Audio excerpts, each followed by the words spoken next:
প্রিয় বন্ধু, তুমি আছো বিশুর বকবক চ্যানেলে, যেখানে বকবক মানে তোমার মনের সাগর তীরে আমার কথার ঢেউ। তোমার সঙ্গে আমি পডকাস্টার ও ভ্লগার বিশ্বজিৎ গঙ্গোপাধ্যায়।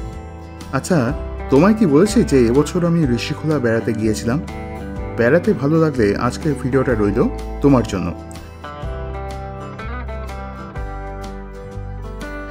ঋষিখোলা বেড়াতে গিয়ে একটা ছোটোখাটো অ্যাডভেঞ্চারই হয়ে গেল।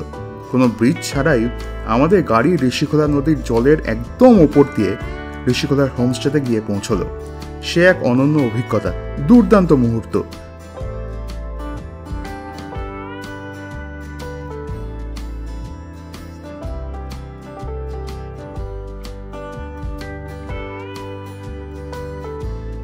নদী পেরোনোর পরে আমরা ছোট্ট বাঁশের পুল দেখতে পেয়েছিলাম, যেটা অবশ্য বিপজ্জনক হতে পারে ভেবে আমি আর তার উপর দিয়ে হাঁটিনি। এরপরে একটা সুন্দর সরু পথে আমাদের গাড়ি এগিয়েছিল। তারপর বেশ এবড়ো খেবড়ো পাহাড়ি পাকদণ্ডী পথে ঘুরে ঘুরে আমাদের গাড়ি ওপরে উঠেছিল এবং হোমস্টের সামনে পৌঁছেছিল। হোমস্টেতে পৌঁছানোর আগে পথের দুপাশে যে অপূর্ব গাছের সারি, সেই সবুজ গাছে ভরা দৃশ্য ভোলা যায় না।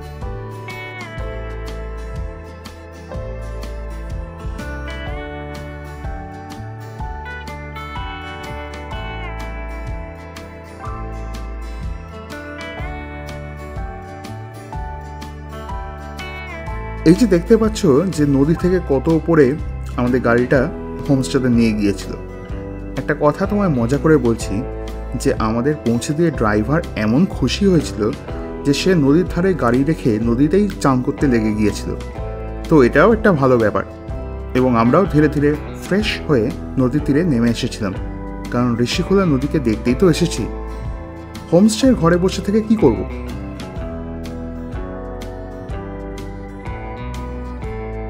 এই যে নদী, এই নদীর যে দিকটা আমরা ছিলাম সেটা হলো পশ্চিমবঙ্গের দিক, আর উল্টো দিকটা হচ্ছে সিকিমের অংশ।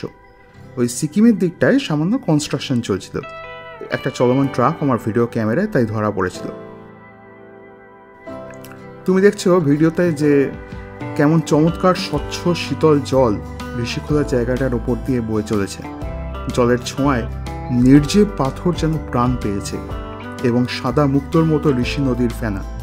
এই যে দৃশ্য, এটা ভিডিওতে দেখে তোমার যা না ভালো লাগছে, তুমি এই নদীর সামনে গিয়ে দাঁড়ালে তোমার 100 গুণ বেশি ভালো লাগবে।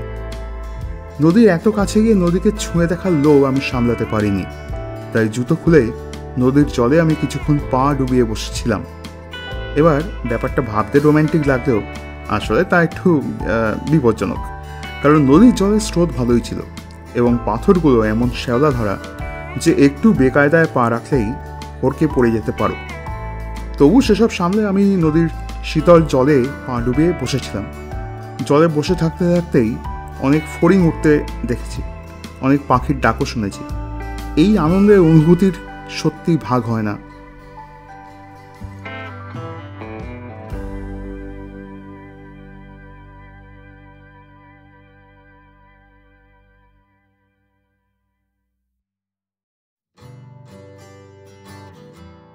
আচ্ছা, এই যে ভিডিওতে দেখছো জলের মোটামুটি স্রোত, এবার তোমায় নদীর গতিপথে সামনের দিকে এগিয়ে নিয়ে যাই। বাঁশের সাঁকোটা পেরিয়ে আরও এগিয়ে চললে দেখা যাবে নদীর অন্য রূপ। এখানে জল অনেকটাই শান্ত, জলের রঙে কেমন সুন্দর সবুজের আভা। আবার এক জায়গায় গিয়ে সেই শান্ত জল পুনরায় গতি পেয়েছে এবং পাথরের নিজস্ব ভাঁজের ভেতরে সেই জলের ধারা হারিয়ে যাচ্ছে। এই জায়গাটা সত্যি অপূর্ব।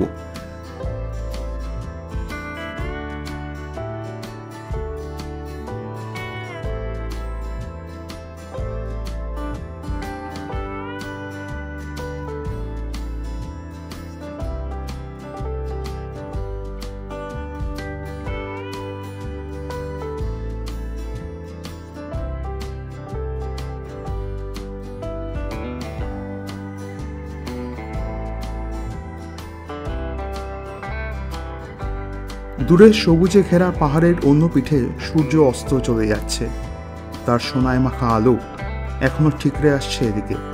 এই হলো নদীর ধারের সৌন্দর্য।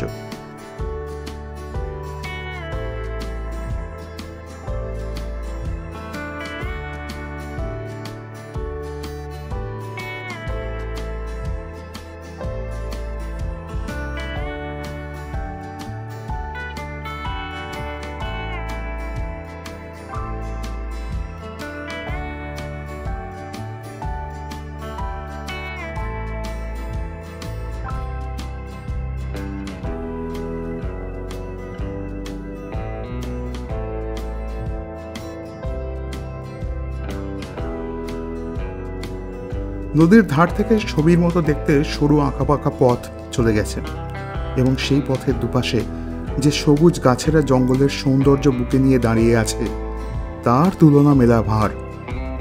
এই পথে আমি একা একা হেঁটে গেছি, সেটা ভাবলেই নিজেকে কেমন সবুজ পাহাড়ের রাজা বলে মনে হয়। তবে এই পথ দিয়ে হাঁটলে কিন্তু আরও একটা অনুভূতি হয়, মনে হয় যে গাছের আড়াল থেকে হঠাৎ কোনো বন্যপ্রাণী চলে আসবে না তো।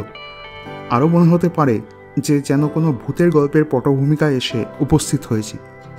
গা রীতিমতো ছমছম করে ওঠে। যদিও নদীর ধারে এবং পাহাড়ের ওপরে হোমস্টে রয়েছে, তবু এক অদ্ভুত নির্জনতা ভয় পাইয়ে দেবে। সব মিলিয়ে ঋষিখোলার পথে একা আসতে চাইলে আনন্দ ও শিহরণ তোমায় গ্রাস করবে। এই পথে আরও একটা বিশেষত্ব হলো যে এখানে গাছের পাতার আড়ালে রং বেরঙের পাখিরা বাস করে এবং সেটাই স্বাভাবিক। নদী বয়ে যাচ্ছে, আশেপাশে এত গাছ ও মাটিতে কীটপতঙ্গ রয়েছে, সুতরাং পাখিরা তো বাসা বাঁধবেই। ভাগ্যিস ঋষিখোলায় কলকাতার মতো শব্দদূষণ নেই, ফলে মানুষ হোক বা পাখি সবাই এখানে পরম শান্তিতে বাস করে।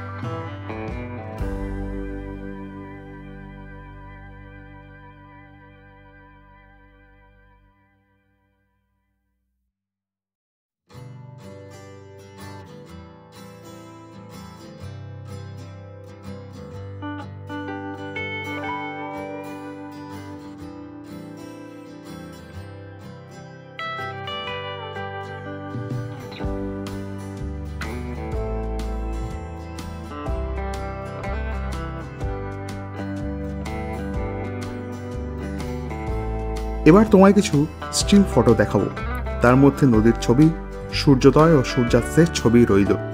তো এই ছিল আমার ঋষিখোলা ভ্রমণের সারাংশ। তুমি একটু কমেন্টে জানিও যে তোমার এই ভিডিও কেমন লাগলো।